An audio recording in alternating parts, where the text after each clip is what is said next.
וזהו דאיתה במדרש על הפסוק לריח שמנייך טובים, שמן תורק שמך, ואיתה במדרש, כל המצוות שעשו לפניך, האבות, ריחות היו, אבל אינו שמן תורק שמך.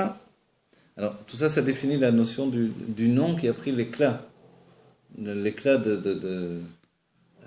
c'est-à-dire, on dit Tov Shem Tov, voilà. Tov Shem Tov, Mishemen Tov. Vous voyez? Donc, quand on dit Shemen Turak Shemcha, c'est-à-dire que le nom est devenu comme un shemen que tout le monde veut s'arracher. Un huile, pardon. Un huile que tout le monde veut s'arracher. Donc, si le nom, un bon nom, c'est mieux qu'un bon huile, quand le nom atteint le niveau d'un huile de qualité, du coup, c'est qu'il y a une fusion dans l'élévation des choses. Vous voyez? C'est qu'on a atteint quelque chose d'extrêmement élevé. Et pourtant, Kol ha-mitzvot she'asu lefanecha avot, rechot hayu, aval, anu, shemen turak shemcha. On va voir, on va essayer de comprendre encore plus. C'est un nom, vous voyez? De ce que je connais, maintenant peut-être qu'il y a un sens que je ne connais pas. Jusque-là j'ai appris comme ça, dans le sens que c'est un nom de shemen de qualité. Vous voyez? Ah d'accord, c'est une huile de qualité. C'est une huile de qualité, voilà. Alors après c'est la discussion, quelle huile c'est exactement. Il y a beaucoup de ce que je me rappelle, on a eu beaucoup de discussions sur ça, savoir quelle huile c'est exactement. Mais on peut rechercher encore et voir qui les mefarshim vont dire exactement. Des réach ou e'ara bilvad, machin ken shemen turak shimcha ou em shachat ha'etzem. Vous voyez? Du coup, puisque le shemen chez nous, on le sait dans l'idée de la chassidut, c'est le dévoilement de l'essence. Vous vous rappelez? Toute l'idée de la chassidut, la comparaison avec du shemen en particulier. Donc en fait, c'est le dévoilement de l'essence. Si c'est le dévoilement de l'essence, et qu'on a comparé, quand on dit Shem Tov, Tov Shem Tov, Mishemen Tov, c'est-à-dire que il y a vraiment quelque chose qui fait qu'une personnalité, elle peut être comparée au Etzem par le biais du shemen. D'accord? Pourquoi? Vous vous rappelez l'explication de la chassidut? Le shemen, il tsaf. Voilà la surface de tout. Il flotte sur toute chose. Mais qui plus c'est, si en plus si c'est un shemen de renom, donc il rejoint l'idée même de quelque chose qui s'apparente à un Shem Tov, vous voyez. Après, il y a beaucoup de choses. Il y a les Tosfot, etc., qui s'attachent à ces niveaux-là. Alors, on va voir un peu plus. Ve'agam asher hareach ou davar she'aneshama ne'enit mimenu. Vous voyez, et bien que le réach, c'est une chose, j'arrête un instant, vous voyez, jusque-là, on a été dans le sens du corps et de l'âme animale, finalement.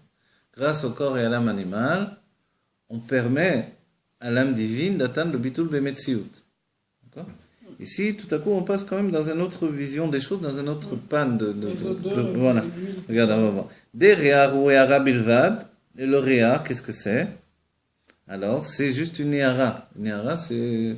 Quand on est un réar, on ne peut pas le toucher, on ne peut pas le saisir, on ne peut pas le... Donc alors, si le shemen turak, c'est un shemen parfumé, d'accord? On arrive à cette compréhension-là. Comme le shemen, on dit le shemen afarsemon. C'est bien que shemen afarsemon, on peut traduire shemen... c'est ça l'idée, comment on va le traduire. Alors on dit que Shlomo, il avait un secret de faire une manière de faire le shemen particulier, avec une odeur particulière. Donc ce shemen, il est un parfum lui-même, vous voyez? C'est ça toute l'idée. Voilà, les gens se parfumaient avec de l'huile aussi. On revient à ça. On revient à ça, voilà. Ah bon. Mais auparavant, donc le shemen afarsemon, quand on dit dans cette expression-là, c'était se parfumer avec un huile qui était particulier, vous voyez? Et cette huile qui était parfumée, alors justement, c'est une huile qu'on faisait dans le désert en particulier. On le faisait dans le désert, on le faisait à certains endroits en particulier. Qu'est-ce que c'était cette huile-là? Donc alors, ce qui est curieux là, regardez bien, on parle à la fois du shemen, qui est quelque chose de physique, et de l'odeur, laquelle est quelque chose de totalement... c'est déjà la fusion. Voilà. On a quelque chose que l'on ne peut pas saisir. Si c'est une chose qu'on ne saisit pas, alors de quoi on parle finalement? Voilà, alors le Rabbi prend ce chemin-là. Des réar ou éara bilvad. Le réar, c'est juste une éara. Éara, donc même dans la définition de la lumière, on dit c'est juste... On la touche pas, on la voit pas. Voilà, quelque chose qui se continue, qui n'est même pas l'essence elle-même a priori. Machen ken shemen turak shimcha ou emshachat ha'etzem. Vous voyez? Du coup, quand on parle de ce niveau-là, c'est vraiment le fait de dévoiler l'essence. À la même manière que le shemen, l'huile, c'est une chose, lequel nous fait penser à l'essence. Vous voyez? Puisque c'est l'exemple même de l'essence. Mais kol makom ou yara bilvad. Mais en réalité, c'est juste... Ah non, j'ai sauté. Ve'agam asher areach ou davar she'aneshama ne'enit mimenu. Et bien que le réar, c'est une chose qui donne voilà, une jouissance à l'âme. Regardez, et le rabbi, il rapporte dans un autre mamar, il dit c'est le seul d'entre les choshim qui n'a pas une jouissance physique. Quand je mange, même si l'âme peut avoir une jouissance de ça, il y a une jouissance du corps. Quand je touche, il y a une jouissance du corps. Quand je vois, quand j'entends. Mais le réar, c'est uniquement une jouissance de l'âme. Il n'y a pas de jouissance physique matérielle. C'est uniquement l'âme. Et c'est pour ça, Motzei Shabbat, voilà, pour tranquilliser l'âme, puisque c'est séparé, les makifim de Chaye Yichida sont partis, les Shama et Tera, c'est les makifim de Chaye Yichida. On ne fait pas Abdallah, c'est grave. Oui, c'est grave. Enfin, c'est grave. Oui, c'est grave, mais... Je ne sais pas, moi. Le reste de la musique... Non, il faut le faire, bien sûr, il faut le faire. Faites sur du thé, une tisane, bien sûr. Si mon mari ne la fait pas, je peux la faire moi. Bien sûr. Sûrement, voilà, nous, Laurence, elle l'a fait quand elle la faisait, elle... Vous pouvez faire sur du thé. Non, pourquoi sur... Ah, parce que pas boire de vin. C'est ça qui vous fait peur, de boire du vin, j'imagine. Non, pourquoi mais je sais pas... Du jus de raisin, ou voilà, du thé, une tisane, un truc. On peut faire un thé sur du thé. Bien sûr. Sûrement, c'est mieux que du jus de raisin horrible. Alors vous le faites, et voilà, il n'y a pas de problème, ça fait du bien. Normalement, on fait l'Avdallah pour pouvoir manger même la semaine. Tant qu'on n'a pas fait l'Avdallah, on ne peut pas ni boire ni manger. Normalement, c'est ça. Donc pour vous dire pourquoi il faut faire l'Avdallah. Les gens de la maison peuvent rentrer dans la possibilité de manger et de boire grâce à l'Avdallah. Évidemment, les petits-enfants, on ne peut pas toujours les obliger, mais au moins on les dirige dans cette... Il écrit comme ça. Al-menat she'anche beto yuchlu lechol ve'lishtot fait l'Avdallah.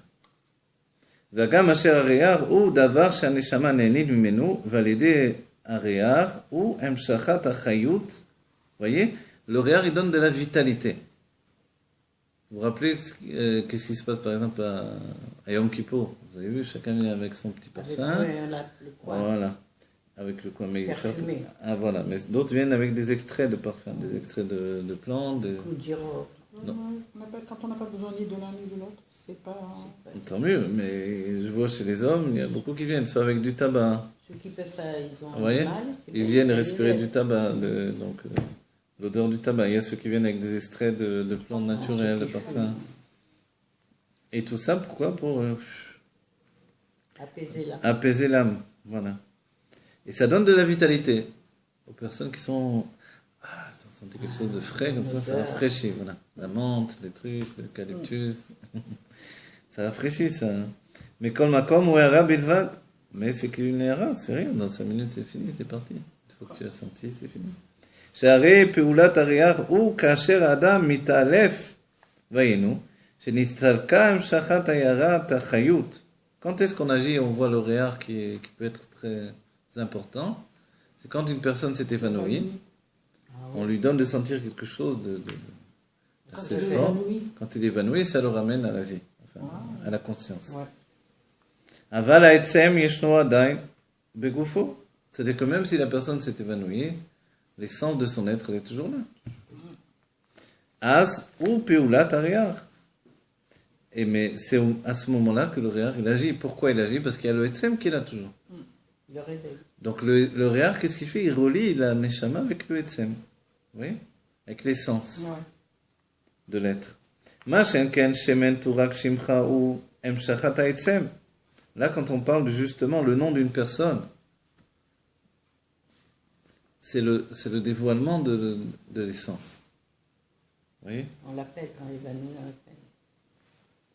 Vezeo malat avoda she'achare matan Torah ala avodat avod. Et ça, c'est l'élévation du travail après Matan Torah par rapport au travail des Avot.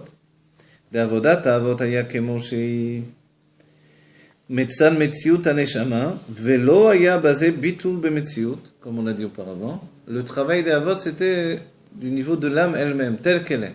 C'est une âme qui s'exprime, c'est ça le travail des Avot. Ils viennent exprimer Dieu dans le monde. Dieu est là, regardez, l'âme est là. Donc forcément, on ressentait Dieu avec ces hommes-là. Et le Rabbi dit très bien que si Abraham vient, on peut pas, notre âme, elle repart, elle nous quitte. Du fait de simplement voir Abraham Avinu. Parce que c'est un gilouï de Elokut extrêmement élevé. Velachen kol ha'emshacha hi ha'ara bilvad. Ma she'en ken b'matan Torah shel Mitzrayim yaratem ve'yetzer hara yesh benechem. Vous comprenez, dès qu'on parle de dévoilement à partir de l'âme, quand l'âme est toujours dévoilée, c'est une hara, c'est une continuité des choses. Donc il n'y a pas vraiment besoin de dévoiler le Etzem, toute la puissance. Vous voyez?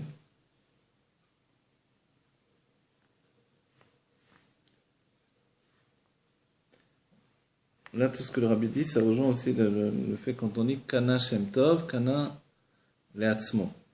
Il a acheté un Shem Tov, il a acheté Leatzmo.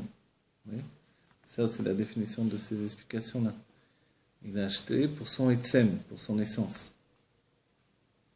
C'est-à-dire le nom. Le nom, un bon nom. Un bon nom, c'est pas. Voilà, un bon nom, c'est pas juste une bonne réputation. C'est aussi dans ce sens-là, mais si vous voulez, il faut avoir mauvaise réputation. Non. Mais un bon nom, ça veut dire que, au moins par rapport à Dieu, par rapport à la Torah, par rapport à la définition de...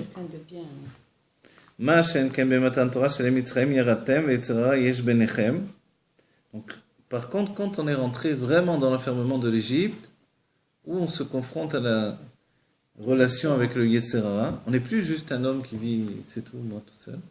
Je vis avec mon Yetzer Hara. Du coup, je suis en dualité constante.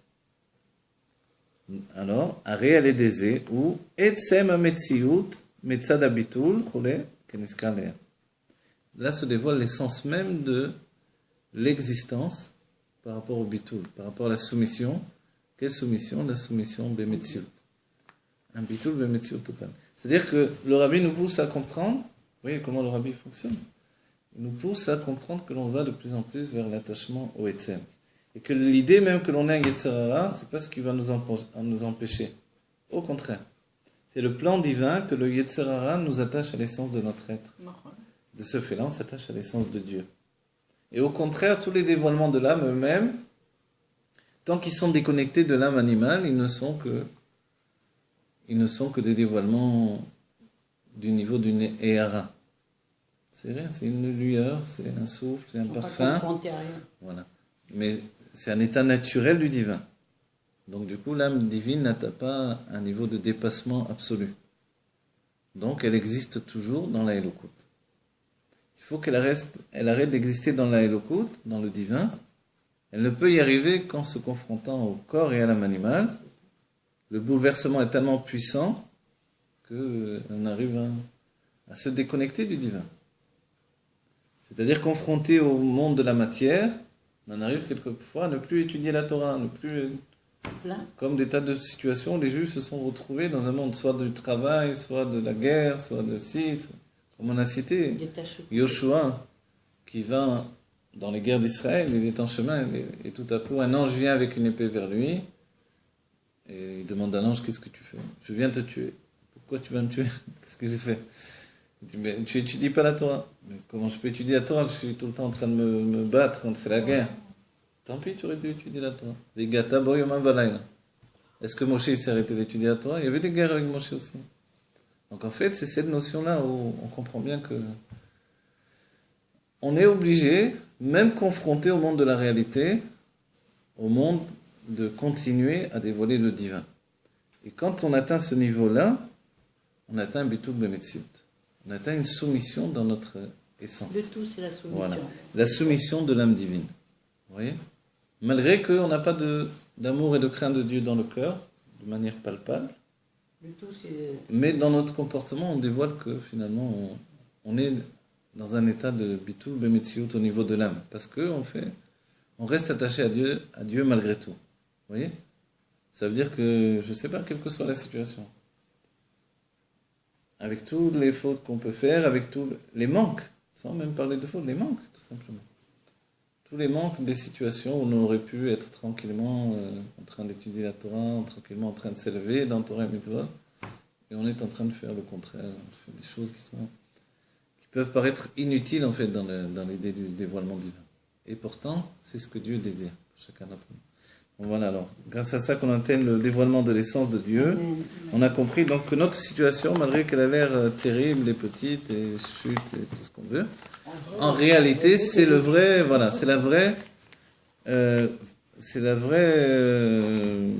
volonté de Dieu, c'est le vrai cheminement pour enfin atteindre finalement l'essence, voilà, l'essence de l'être, lequel se dévoile justement par ce fait-là. Et non pas juste de la notion de Shemen et de Réar et de ce qui est quelque chose qui n'a pas de réalité dans le divin. Alors, on atteint vraiment une fusion avec Dieu. Voilà, que Dieu vous bénisse, chacune en particulier, que l'on se retrouve vraiment dans la Géoula, que tout ce que l'on fait dans notre vie, ça soit pour atteindre la Géoula qui est plutôt mamash. Voilà, écrit à manière